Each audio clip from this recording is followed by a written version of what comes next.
Rasa sakit dicabut. Yang tidak terasa sakit akan dibiarkan. Itu artinya saraf bermasalah. 1.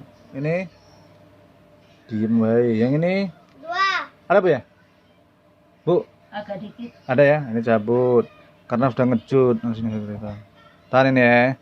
Pindah ke sini cetus. Yang ini belum. Diem. Yang itu ada sakit. Mana? Yang ini? Iya. Oke, cabut. Pindahkan ke sebelah sini. Cus. Tidak berani aku. Ini. Nah itu sedikit. Ini sedikit jadilah. Itu artinya saraf bagus.